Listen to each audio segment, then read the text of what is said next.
السلام علیکم ورحمۃ اللہ وبرکاتہ۔ عزیز طلباء، امید ہے کہ آپ تمام کے تمام خیر و عافیت سے ہوں گے۔ آج جیسا کہ آپ کو معلوم ہے، اردو کے مضمون کا پہلا لیکچر ہے اور ہمیں اردو کیوں پڑھائی جاتی ہے؟ ہمیں اردو اس لیے پڑھائی جاتی ہے کیونکہ یہ ہماری قومی زبان ہے، اور اس لیے پڑھائی جاتی ہے کہ ہماری قومی زبان کے اندر ہماری لکھنے کی، بولنے کی اور اس کے الفاظ کے ذخیرے کی صلاحیت بڑھتی جائے۔ ہر ملک اپنی قومی زبان کو اپنے تعلیمی نصاب میں ڈالتا ہے، اسی طرح اردو بھی آپ کے تعلیمی نصاب میں داخل ہے۔ اب آتے ہیں آج کے سبق کی طرف۔ بسم اللہ الرحمن الرحیم۔ پہلا سبق جو ہے حمد، آپ کی کتاب کے صفحہ نمبر 5 پر سبق کا نام ہے حمد۔ ہم کسے کہتے ہیں؟ سب سے پہلے یہ بات جان لیں، ہم وہ نظم کہلاتی ہے جس میں اللہ تعالیٰ کی تعریف یا بڑائی بیان کی جائے، یعنی وہ اشعار، وہ نظم جس میں اللہ تعالیٰ کی تعریف بیان کی جائے وہ ہم کہلاتے ہیں۔ اگر ان اشعار میں یا ان نظم میں اللہ تعالیٰ کی تعریف نہ ہو تو وہ پھر نظم ہی کہلائے گی، ٹھیک ہے؟ تو اس نظم میں بھی شاید اللہ تعالیٰ کی تعریف اور بڑائی کرتے ہوئے فرماتے ہیں کہ اے اللہ، آپ ہی سب کے خدا ہیں اور آپ اپنی سب مخلوق کے ساتھ بھلائی کا ارادہ رکھتے ہیں۔ بے شک سارے عالم کو آپ ہی نے بنایا اور اپنی قدرت ہی سے ہی آپ نے ایک چھوٹے سے بیج سے پیڑ اگایا اور ان پیڑوں میں دوبارہ وہی بیج پیدا کیے۔ جیسا کہ ظاہر ہے کہ اللہ تعالیٰ نے ہم تمام کو پیدا کیا اور ہمارے ساتھ خیر کا اور بھلائی کا معاملہ اس طور پہ رکھا کہ ہمیں پیدائش سے لے کر موت تک کی تمام ضروریات ہمارے ارد گرد ہی رکھی۔ ایسا نہیں رکھا کہ ہماری کوئی کھانے پینے کی ضرورت اس دنیا کے اندر موجود نہ ہو، کسی اور سیارے میں ہو، بلکہ اللہ تعالیٰ نے ان ضروریات کو بہت عام کر دیا۔ جیسے ہمیں آکسیجن کی ضرورت ہے تو اللہ تعالیٰ نے اس کو بہت عام کر دیا، پانی کی ضرورت ہے تو اس کو تھوڑا کم عام کیا۔ غرض جس چیز کی جتنی زیادہ ضرورت ہوتی ہے اللہ تعالیٰ نے اس لحاظ سے اس چیز کو اتنا عام اور اتنا ہمارے قریب رکھا۔ پھر شاعر نے فرمایا کہ آپ ہی نے ہی ان پھولوں میں رنگ بھرے اور سارے کے سارے پرندے ہی آپ کی تعریف کرتے ہیں اور آپ کے گن گاتے ہیں۔ گویا کہ پرندوں کا چہچہانا اور پرندوں کا آپس کے اندر باتیں کرنا اگرچہ ہماری سمجھ سے بالا تر ہے، لیکن گویا کہ پرندے ان چہچہاہٹ میں اللہ تعالیٰ کی تعریف ہی بیان کر رہے ہوتے ہیں اور یہ بات بتا رہے ہوتے ہیں کہ تمام کی تمام چیزیں، پھولوں کا ہرا بھرا ہونا اور درختوں کے اوپر پھلوں کا کھلنا، یہ تمام کی تمام اللہ تعالیٰ کی قدرت کی نشانیاں ہیں۔ پھر شاعر فرماتے ہیں کہ اے پاک خدا، کہ آپ کی ذات سب سے بلند و بالا ہے، یعنی آپ کی ذات تک کوئی پہنچ ہی نہیں سکتا، آپ ہی سب کو پالتے ہو۔ اگرچہ ہم انسان کسی درجے میں ایک دوسرے کو پالتے ہیں کہ کچھ کما کے کچھ خرچ کر دیا اپنے اوپر، اپنے بچوں کے اوپر، لیکن اصل تو اللہ تعالیٰ ہی ہمیں پالتے ہیں، ظاہری طور پہ بھی اور باطنی طور پہ بھی۔ تو شاعر فرماتے ہیں اور اس سے بڑھ کر آپ ہمارے دلوں کی باتوں کو بھی خوب جانتے ہیں۔ آپ ہی نے ہمیں علم کی دولت دی اور آپ ہی نے ہی ہمیں عقل و سمجھ دی، یعنی آپ ہی کی بنا پر ہمیں علم کی دولت دی گئی جس کی وجہ سے ہم جانوروں سے ممتاز بن گئے، جانوروں سے ہمارا ایک اعزاز بن گیا۔ جانور تو بے علم ہوتے ہیں، جاہل ہوتے ہیں، ان کے پاس علم کی دولت نہیں ہوتی، انسانوں کے پاس علم کی دولت ہوتی ہے، اسی طرح جانوروں کے پاس عقل نہیں ہوتی۔ آپ نے ہمیں عقل و سمجھ دی اور ہمیں اشرف المخلوقات بنایا۔ اب آتے ہیں اس نظم کو پڑھنے کی طرف، اس کو پڑھنا شروع کرتے ہیں۔ یا الہی تو خدا سب کا ہے، تجھ کو منظور بھلا سب کا ہے، سارے عالم کو بنایا تو نے، اپنی قدرت سے سجایا تو نے، بیج سے پیڑ اگانے والا، پیڑ سے بیج بنانے والا، رنگ پھولوں نے تجھ سے ہی پائے، سب پہ ہیں تیرے کرم کے سائے، سارے پنچھی تیرے گن گاتے ہیں، جھونکے رحمت کے چلے آتے ہیں، اے خدا برتر و بالا تو ہے، سب کا ہی پالنے والا تو ہے، تو دو عالم پہ نظر رکھتا ہے، دل کی باتوں کی خبر رکھتا ہے، تو نے ہی علم کی دولت دی ہے، تو نے ہی عقل کی نعمت دی ہے۔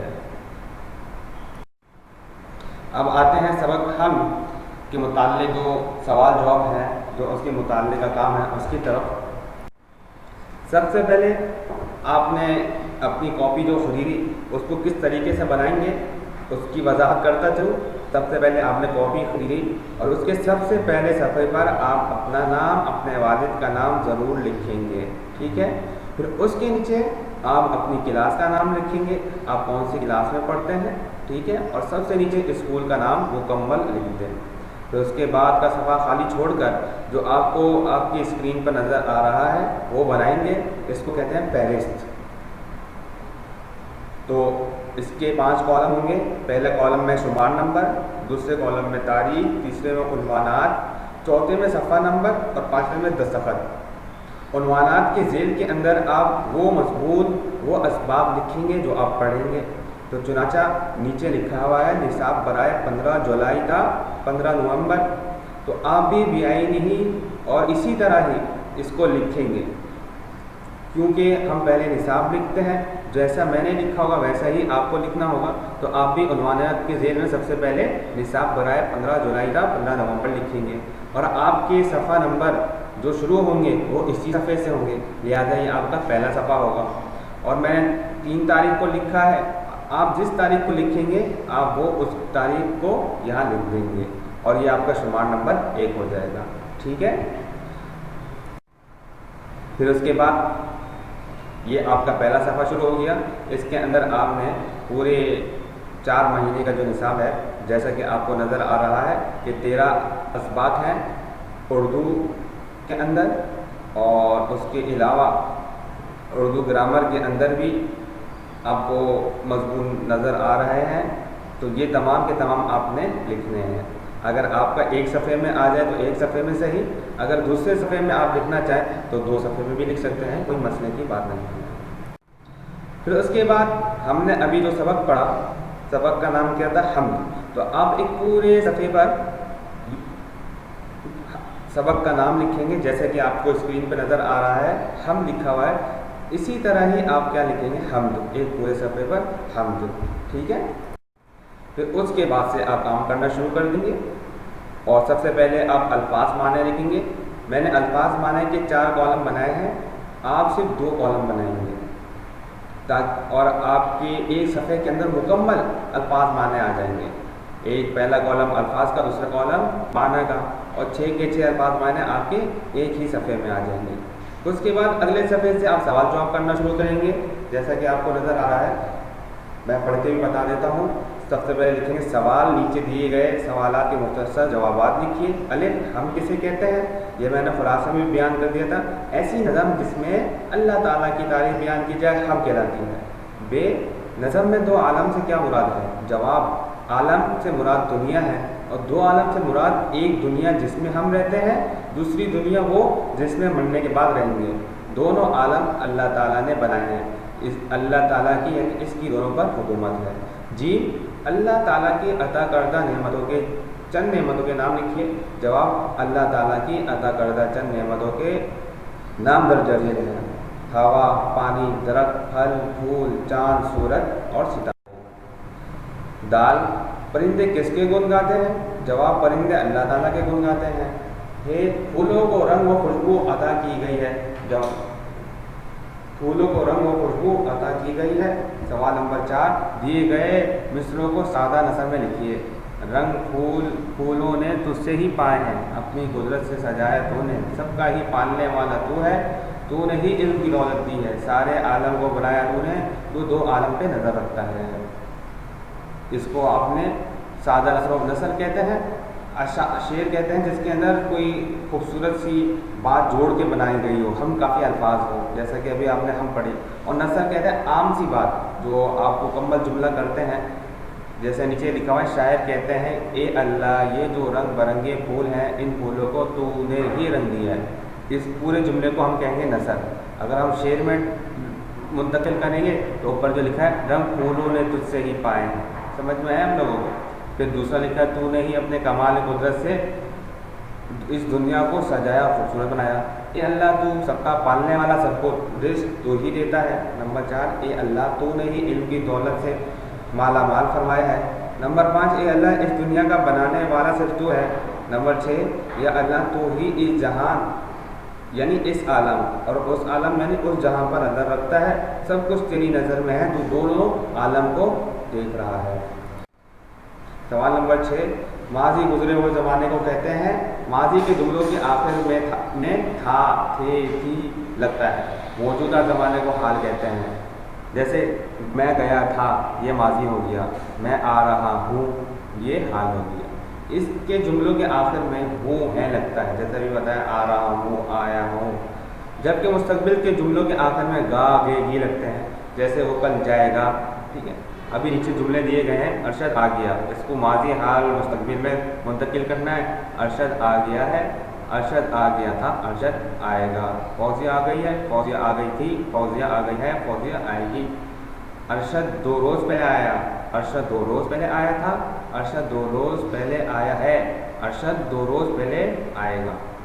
فوزیہ فوزیہ 2 روز پہلے آئی، فوزیہ 2 روز پہلے آئی تھی، فوزیہ 2 روز پہلے آئی ہے، فوزیہ 2 روز پہلے آئے گی۔ یہ آپ کو ایک جملے کو ماضی حال مستقبل میں کرنے کا طریقہ بتایا۔ سوال نمبر 7 ہے، 5 سطروں میں اللہ تعالیٰ کی عطا کردہ نعمت بیان کیجیے۔ جواب، زندگی اللہ تعالیٰ کی بہت بڑی نعمت ہے۔ ہمارے جسم کے حواس خمسہ کس کو کہتے ہیں؟ آنکھ، ناک، کان، دماغ، منہ وغیرہ بڑی نعمتیں ہیں۔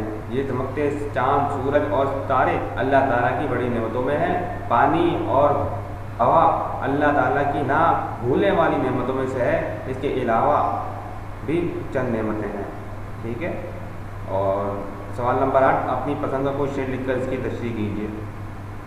سوال، وہی خدا ہے ازل بھی اس کا، ابد بھی اس کا، وہ ہمیشہ اپنی محبتوں سے نوازتا ہے۔ یہ شعر اردو کے شاعر ڈاکٹر آصف راز کا ہے۔ وہ فرماتے ہیں اللہ تعالیٰ کی ذات ہی ہمیشہ سے ہے اور ہمیشہ رہے گی، اور اللہ تعالیٰ ہی وہ واحد ذات ہے جو ہم جیسے نافرمانوں کو محض اپنی محبت سے طرح طرح کی نعمتوں سے نوازتا ہے۔ یہ آپ کی کتاب کا کام ہے جو آپ نے کتاب کے اندر ہی مکمل کرنا ہے۔ الفاظ لکھے ہیں، پنچھی اس کے معنی پرندے، منظور کا معنی ہے مقبول، عالم کا معنی ہے دنیا، کرم کا معنی مہربانی، ہم کا معنی اللہ تعالیٰ کی تعریف، گن کا مطلب خوبی۔ خالی جگہوں کو درست الفاظ سے پر کیجیے۔ الف ہے، جھونکے ڈیش کے چلے آتے ہیں، بے رحمت کے، بے کے اندر ہے سارے ڈیش تیرے گن گاتے ہیں، سارے پنچھی تیرے گن گاتے ہیں، جیم کے اوپر ٹک کریں گے۔ رنگ ڈیش نے تو اس سے ہی پائے، رنگ پھولوں نے تو اس سے ہی پائے، الف پہ ٹک کریں گے آپ۔ تو نے ہی علم کی ڈیش دی ہے، علم کی دولت، دال پہ ٹک کریں گے اور دال لکھیں گے۔ ہاں، تو 2 عالم پہ ڈیش رکھتا ہے، نظر، جیم پہ آپ ٹک کریں گے۔ امید ہے کہ آپ کو آج کا لیکچر سمجھ میں آیا۔ جو بات بھی آپ کو سمجھ میں نہیں آئی آپ ہم سے پوچھ سکتے ہیں۔ السلام علیکم ورحمۃ اللہ وبرکاتہ۔